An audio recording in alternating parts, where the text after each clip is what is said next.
I think that we can all agree that Bo Bichette exceeded expectations in 2019. He had an extra base hit in his first 9 games. I think he started his career with a 14-game hitting streak. But the thing about it is not every player in baseball exceeded expectations. Some of them, they just downright, they sucked. What's going on, guys? It's Fuzzy. Welcome back to yet another Major League Baseball video. What we're going to be doing today is we will be going through every single team in Major League Baseball, and we'll be bringing up one player that was the most disappointing in 2019, whether it's Chris Davis, the #1 player on our list, or someone like Kyle Freeland, who was in the Cy Young conversation last year and ultimately was demoted to the minors. So we're going to talk about every single team, one player from each of them, and without further ado, let's just get into it. Our first player is going to be brought to you by our sponsor, SeatGeek. If you're going to any baseball games, playoff games, anything like that, use code Fuzzy on SeatGeek to save $20 off, because yeah, you can save $20, but if you're a Chris Davis fan, I don't think it's going to do you any good, because this guy, he set the record for the most at-bats in a row without getting a base hit. He went 0 for 54. This guy is getting paid $20+ million to have a negative 1.3 WAR, so he is easily, in my opinion, the worst player on this list, and definitely the worst player on the Orioles. It actually pains me to say this because I do like Chris Sale, but he was the most disappointing player for the Red Sox in 2019. An increase in home runs per 9 caused his ERA to inflate to 4.5. I almost went with Nathan Eovaldi because he had a 6 ERA the year after they gave him a pretty good contract after being great in the World Series. But let's face it, Chris Sale and that 4.5 ERA, he struck out a lot of guys, but the home runs and his whip just doesn't cut it. He is the most disappointing player from the Red Sox. Do you agree with me or do you disagree with me? Moving on over to the New York Yankees, this might be a little weird to most of you because we'll be talking about Domingo Herman, who actually had a pretty good season, but the fact that he did some stupid stuff, he cost himself an opportunity to pitch in the playoffs and maybe even the World Series, because the Yankees, they look scary in 2019. Domingo Herman, he's kind of a dummy, just like Odubel Herrera and all the other guys that have not been nice to their partner. So yeah, Domingo Herman, he makes the list simply because he's stupid. Just a year after winning the 2018 American League Cy Young, Blake Snell, I'm not sure if it was because he played a lot of Fortnite. I'm just kidding. I'm not a boomer. I don't think that playing video games makes you worse, but I guess in the case of Blake Snell, you might have a point, because a year after he had a sub-2 ERA, his 2019 ERA ballooned to 4.21. Maybe he was distracted. I think he's going to be great in the playoffs.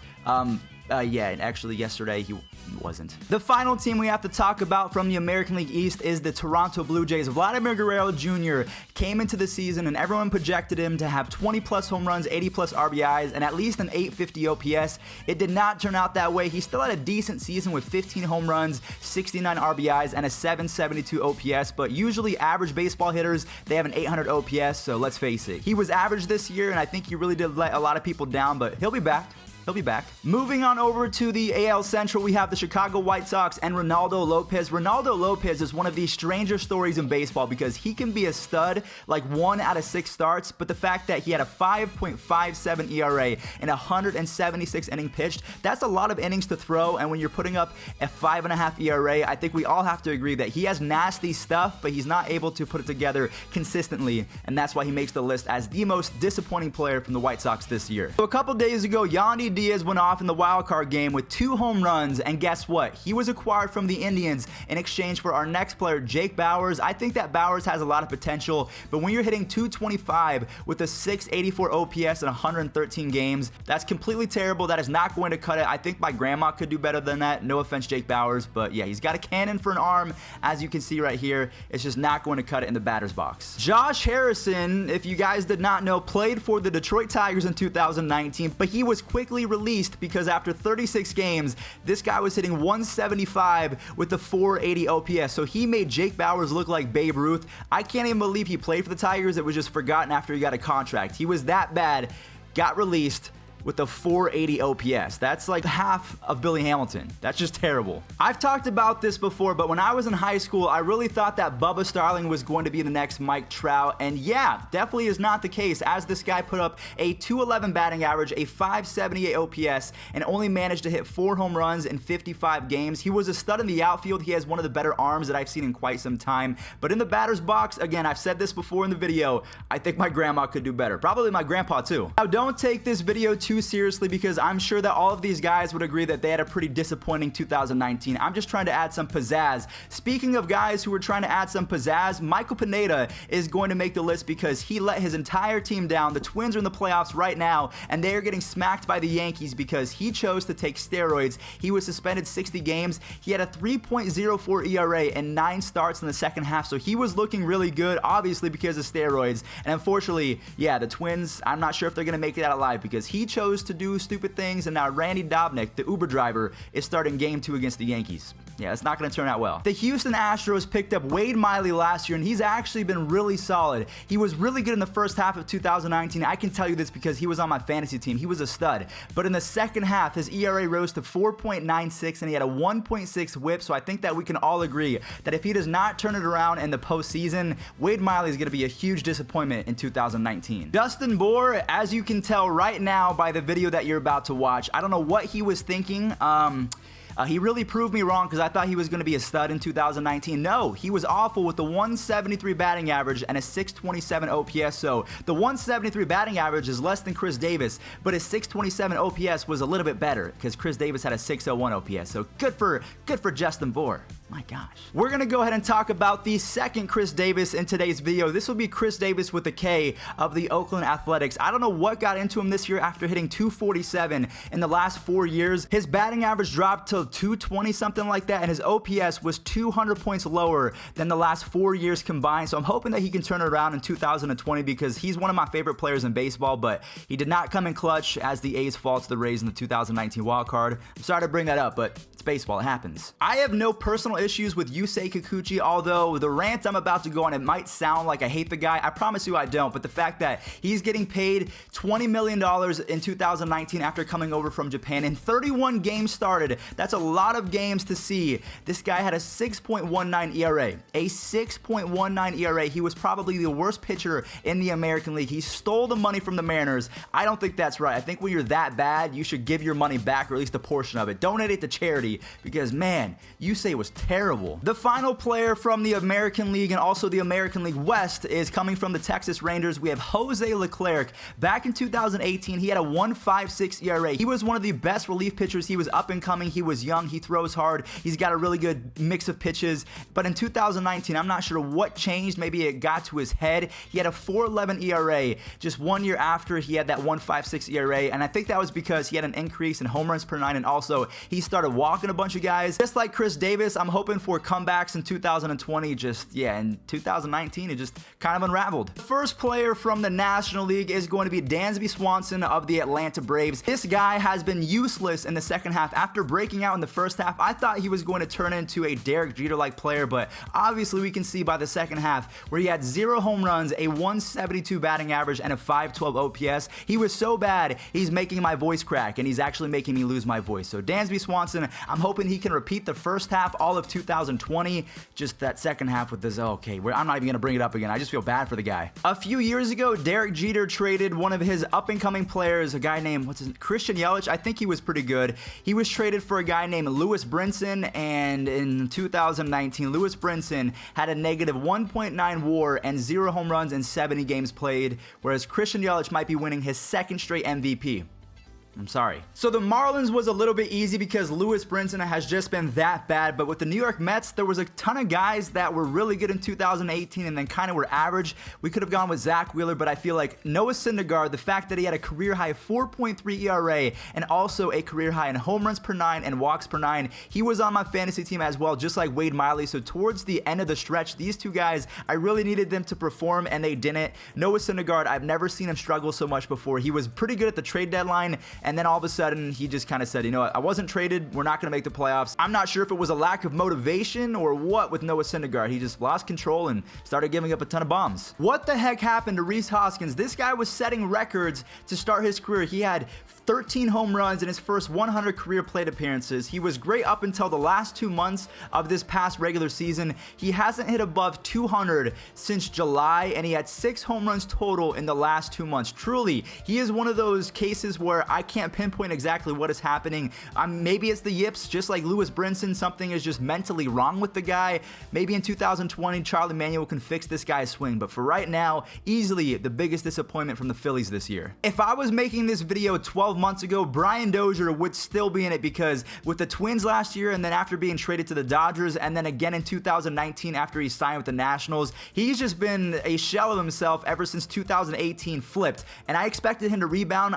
That's why I drafted him for my fantasy team, which kind of reminds me, a lot of guys on this list are on my fantasy team, but he had 233, and he was eventually replaced by Asdrubal Cabrera and Howie Kendrick, so he was kind of a bust, sucks to say, and the Nationals, they paid a lot of money for him to not be that great. We will be switching over to the NL Central now, and the first team on the list is going to be the Chicago Cubs, and I can pretty much say that every single pitcher from that team needs to be on this list, maybe aside from Yu Darvish, because in the second half, Yu Darvish looked like a Cy Young candidate, but the one player that I am going to single out is Craig Kimbrel. He was brutal. He had a 6.5 ERA and a whopping 4 home runs per 9. He was giving up home runs left and right, whether it was Matt Carpenter or Christian Yelich. Craig Kimbrel was not the same guy in 2019, and honestly, I think it goes back to 2018 playoffs. Craig Kimbrel, just an absolute waste of money this year. Joey Votto has been a stud for the majority of his career, but we can tell that he is in the twilight of his playing days, because he had a career low in on-base percentage, OPS, and when you're giving him $25 million to be half the player that he was,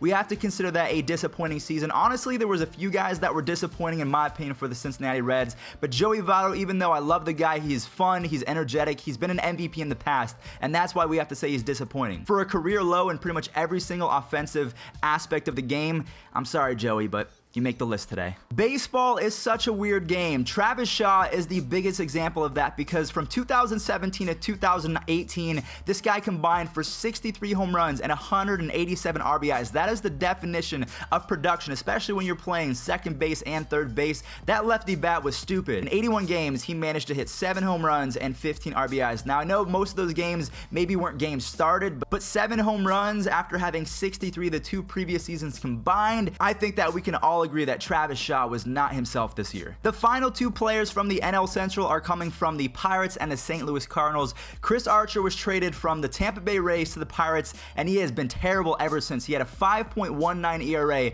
and honestly, he just looked flat out soft. The reason why I'm saying he looks soft is because he's always showing a lot of energy. He's dancing on the mound, and as soon as someone does that back to him, we're talking about Derek Dietrich, throws a fit, everything like that. I do like Chris Archer, so I'm not trying to single him out, but 2019 was not great to him. And then after that, Matt Carpenter, he literally turned into Chris Davis, whether it was 2019 Ace Chris Davis or 2017 to 2019 Orioles Chris Davis. He was a top 10 MVP last year, and then all of a sudden he hits 225 with the 715 OPS for the Cardinals this year, and just wow, he fell off a cliff. Fell off completely. Kevin Crone of the Arizona Diamondbacks had one of the most insane minor league seasons that I've ever seen. He had 38 home runs, 105 RBIs, and just 82 AAA games. He gets called up to the majors and hits 216 with 6 home runs and 36. So the power was still there, but this guy could not make contact with the ball. He is actually the younger brother of CJ Crone, so the Crone brothers, they just smash baseball. So I'm hoping that he can bounce back in 2020, but for 2019's sakes, definitely a big disappointment. What happened to this next player, Kyle Freeland? What the heck happened? This is why baseball is the most hard sport to play, if that is even proper English. I just don't understand. He went from a top 4 in the Cy Young race last year in 2018. It wasn't even a full year later, this guy became one of the worst pitchers in baseball. He had a 6.84 ERA for the Rockies this year and had a 3-11 record. 8 months after having a 2.85 ERA, playing at Coors Field, looking like an absolute stud, he was top 5 in WAR for all of National League players. I'm really passionate about this one because I feel bad for the guy. I hate to say this, but I'm 99% sure that Kyle Freeland has the yips.